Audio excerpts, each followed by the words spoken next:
Welcome to the AFR Saints channel, where we provide you daily content on your favorite team, the New Orleans Saints. Do us a favor and hit that subscribe button. Be sure to leave your comments below and smash that like button.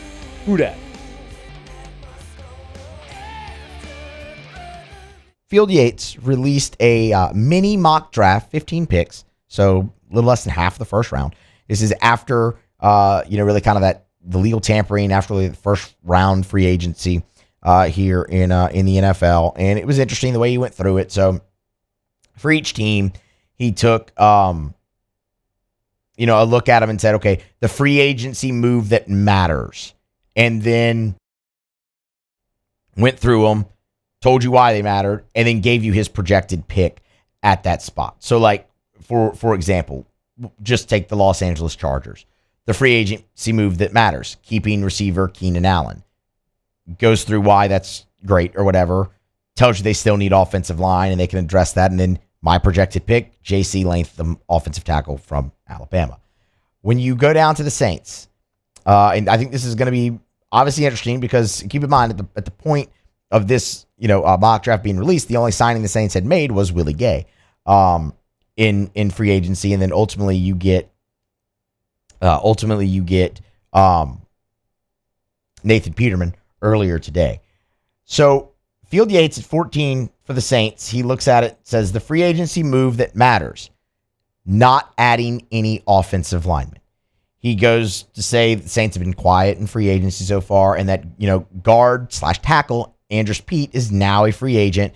Talks about the restructured deal with Ramczyk and the long-term outlook on his health. With the knee, him missing the 5 games, what does that look like? The uncertain future with Trevor Penning. Goes through all the reasons why that doesn't matter. And as you might imagine, that's where he's going to go with the projected pick, right? His projected pick for the Saints, offensive tackle/guard out of Washington, Troy Fautanu. So in doing some digging here, I'll get to that in a minute. In doing some digging here, veteran player from Washington, obviously, it was a very good offensive line for the Huskies last season. They win the Joe Moore Award for the best offensive line in college. He started 28 games in 2022 and 2023 in Washington, and now will enter his name into the NFL draft.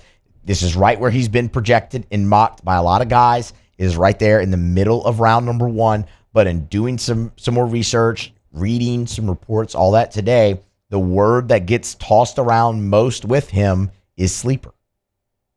He seems like somebody who's going to fly under the radar here. I mean, you're looking at a third-team All-American this past season in college by the AP, but first-team All-Pac-12. Like, he's got the skins on the wall, but he still just kind of flies under the radar a little bit, which sounds like a New Orleans Saints draft pick, if we're being honest, for the majority of the time. So I actually like that aspect because for me, offensive line, specifically offensive tackle, is the biggest need for the New Orleans Saints. We had Sean Fazand on yesterday.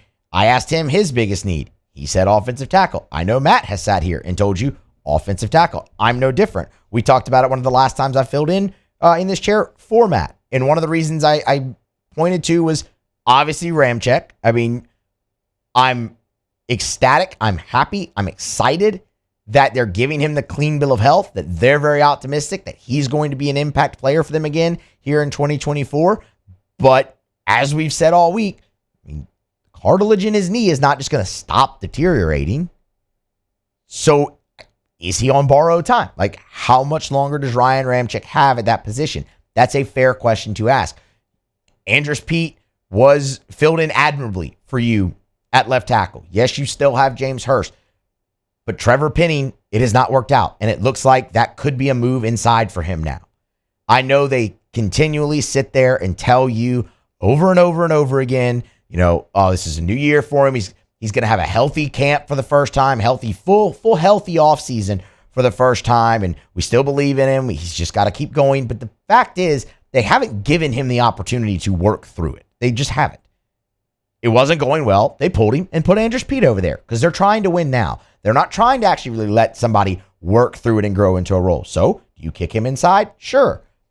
You need to draft an offensive tackle. And when you look at a guy like Fautanu out of Washington, He's versatile, could play guard or tackle, so you like that. But the main reason you need to draft your franchise offensive tackle here is the depth of that position in this year's draft. You might not see a class like this one for a long, long time. You could have 8, 9, maybe even 10 offensive tackles taken here in the first round. Like, we've seen that many mocked so far in this pre-draft process.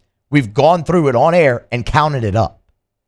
That's depth, where you can get value all throughout the first round. So when I see a guy like Fatanu being called sleeper, that screams depth and depth throughout the first round. So for me, that has to be the move for the Saints. And I love seeing that as the move mocked to them here, and you're seeing it more and more and more just because of the uncertainty there. Sure, you need a little help at receiver, but maybe they go add Hunter Renfrow in free agency for that. Maybe you take a receiver in round 2 or in round 3. That's fine. You're committed to Derek Carr. He was hurt a lot last year. You have to protect him. You have to protect him, especially with Jameis Winston leaving in free agency. Now you're looking at Nathan Peterman and Jake Haener competing for that backup spot. You have to protect Derek Carr if you think he is your option.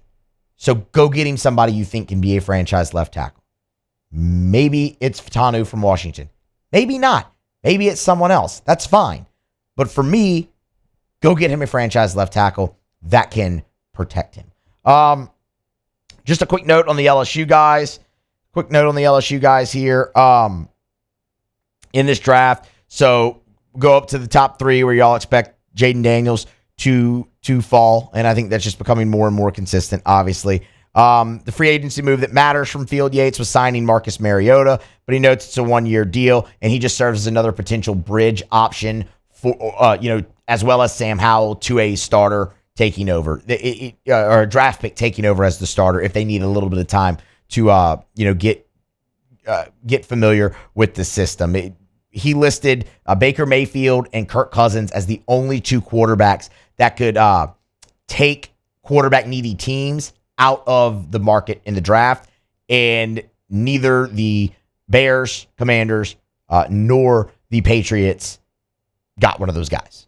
So they all expect to still take quarterback, and his projected pick for the Commanders is Jaden Daniels. He's been very consistent with that, having Williams, Daniels, and Drake May in that order, 1, 2, 3. And you're starting to see that more and more in mock drafts, where a little bit of a change does come is, and I say a little bit because you've seen Malik Neighbors in this spot before, but Field Yates has really had him at 5 to the Chargers. He did drop him to 6 here.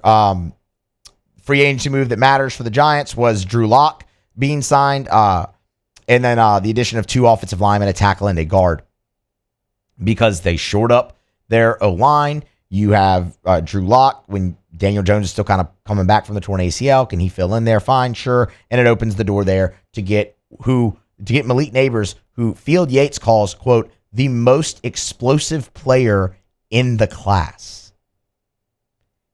That is extremely high praise. So Malik Neighbors, his projected pick to the Giants at number 6. It was only a 15-pick mini mock, so no Brian Thomas there, but LSU still well represented and still really in their spots where you've seen them really occupy throughout the entirety of the pre-draft process, and then has the Saints taking offensive tackle / guard Troy Fatanu out of Washington. We'll see what they do. Both the LSU guys and, of course, the New Orleans Saints. Hey, thanks so much for watching.